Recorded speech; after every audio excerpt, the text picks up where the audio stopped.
Exploring the history of King Taharqa provides a captivating journey into a period of African grandeur, spirituality, and power. This African king, who reigned during Egypt's 25th dynasty, left an indelible mark on the Nile Valley's political, military, and cultural landscapes. The son of Pi, the Nubian king who had conquered Egypt, Taharqa was both a Kushite ruler and a pharaoh of Egypt. His story involves monumental battles, both military and ideological, as he worked to preserve a unified Nile kingdom amid increasing threats from the Assyrian Empire and internal challenges.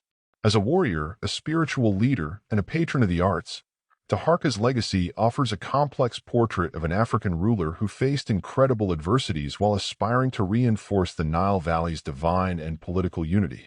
To comprehend the significance of Taharqa's rule, it's essential to understand the historical context that shaped his kingdom.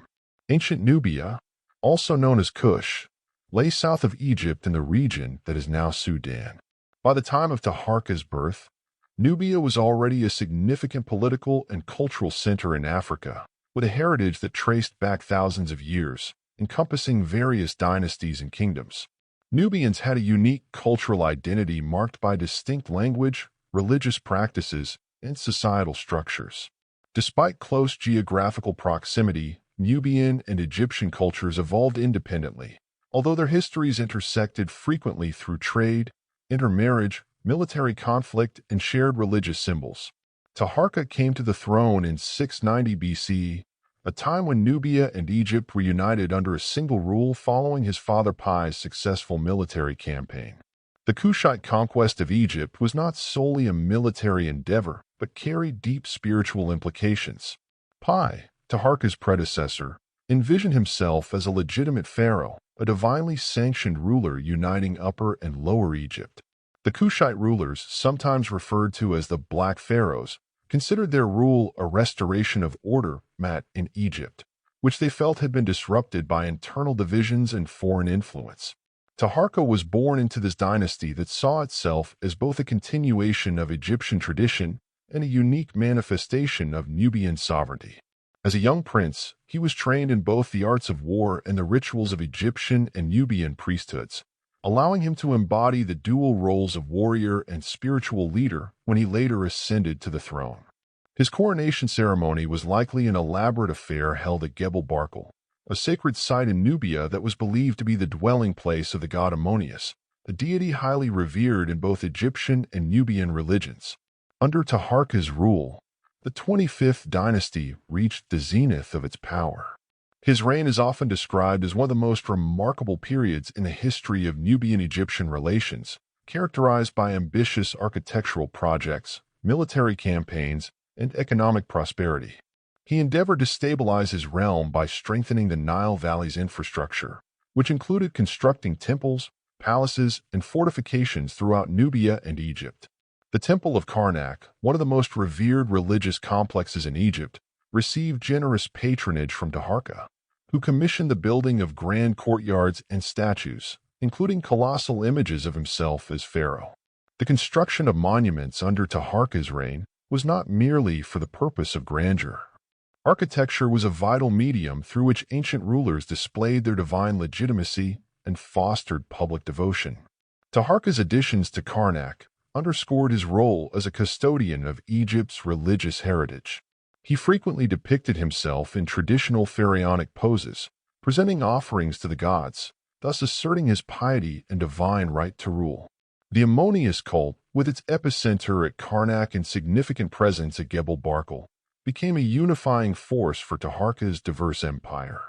The Ammonius priesthood wielded enormous influence, and by fostering strong ties with these religious institutions, Taharqa bolstered his position among his subjects.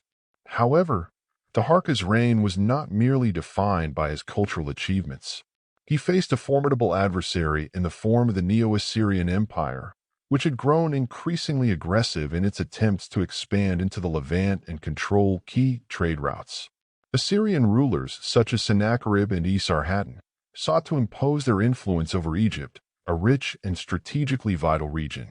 Taharqa perceived the Assyrian threat as a grave danger not only to his kingdom's political stability, but also to its religious and cultural integrity. Consequently, he mobilized his forces to resist Assyrian incursions and defended his territories with exceptional tenacity. One of the most dramatic episodes of Taharqa's military career was his involvement in the conflicts that erupted in the Levant.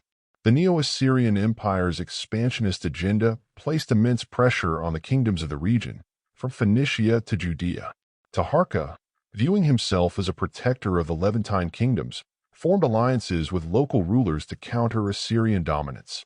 This alliance building was both a strategic maneuver to maintain a buffer zone against Assyrian expansion and an ideological stance to preserve what he considered the sanctity of the Nile Valley civilization. The Assyrian king Sennacherib's campaign against the kingdom of Judah offers a glimpse into Taharqa's interventionist policies. According to biblical accounts, specifically in the Book of Kings and the Book of Isaiah, Taharqa, referred to as the king of Cush, sent troops to aid King Hezekiah of Judah in his resistance against Sennacherib's siege of Jerusalem. Although the historical accuracy of these accounts is debated among scholars, they suggest that Taharqa's influence extended far beyond Egypt, reaching into the heart of the Levant. This narrative not only highlights Taharqa's willingness to intervene in foreign conflicts, but also reflects his ambition to establish himself as a formidable power within the broader geopolitical sphere of the ancient Near East. Taharqa's campaigns in the Levant, however, drew the ire of the Assyrians, who launched repeated incursions into Egypt in retaliation. In 674 BCE, Esarhaddon, the Assyrian king, embarked on a massive military expedition with the objective of toppling Taharqa and asserting Assyrian dominance over Egypt. The ensuing battles were brutal, as the Assyrian army, renowned for its disciplined formations and advanced siege tactics, clashed with Taharqa's forces along the Nile. Despite his military prowess, Taharqa struggled to repel the Assyrians, who eventually captured the northern Egyptian city of Memphis. Taharqa's resilience in the face of such adversity is notable. Even after Memphis fell to the Assyrians, he refused to submit entirely, retreating further south to regroup and consolidate his forces. The determination he displayed is indicative of his deep-seated conviction that his rule was divinely sanctioned, a belief rooted in his upbringing as a Nubian prince and a devotee of the Ammonius cult. Despite successive Assyrian invasions, Taharqa's rule in Upper Egypt and Nubia persisted, underscoring the strategic advantage he derived from Nubia's geography and his resourcefulness in rallying local support. The Assyrian threat, however, exerted a severe toll on Taharqa's realm. Although he maintained control over Upper Egypt and Nubia, the repeated conflicts with Assyria destabilized Egypt's northern territories, diminishing the unity that had been painstakingly established by his father. The Assyrian campaigns also strained Egypt's economy, diverting resources from Taharqa's ambitious architectural projects and reducing his ability to assert influence beyond his immediate domain. Despite these military setbacks, Taharqa's legacy in Nubia and Egypt endured well beyond his reign. His patronage of art and architecture left an indelible mark on the cultural landscape of the Nile Valley, and many of his constructions continue to serve as religious and civic centers for centuries. He is remembered as a patron of the arts, a custodian of spiritual tradition, and a leader whose resolve symbolized the resilience of Nubian identity amidst foreign threats. When Taharqa eventually passed away in 664 BCE, he was succeeded by his successor Tanamani, another Nubian king who attempted to restore unity to Egypt. Although the Assyrian influence eventually grew in Egypt, leading to the decline of the 25th dynasty, Taharqa's reign stands out as a testament to the enduring legacy of Nubian kingship in the Nile Valley. His life and achievements reflect the complex interweaving of political ambition, religious devotion, and cultural synthesis that characterized the rule of the Kushite pharaohs. Taharqa's legacy has since been revisited by historians, archaeologists, and artists alike, as scholars continue to uncover artifacts and inscriptions that shed light on his reign. His story has transcended the boundaries of academic discourse, inspiring depictions in literature, art, and film as a symbol of African sovereignty and resistance against imperial forces. In contemporary discourse, Taharqa is often celebrated as a figure of African pride, embodying the resilience of a civilization that faced extraordinary external pressures yet maintained a distinctive cultural identity. The significance of Taharqa's rule, therefore, extends beyond the specifics of his military campaigns or architectural achievements.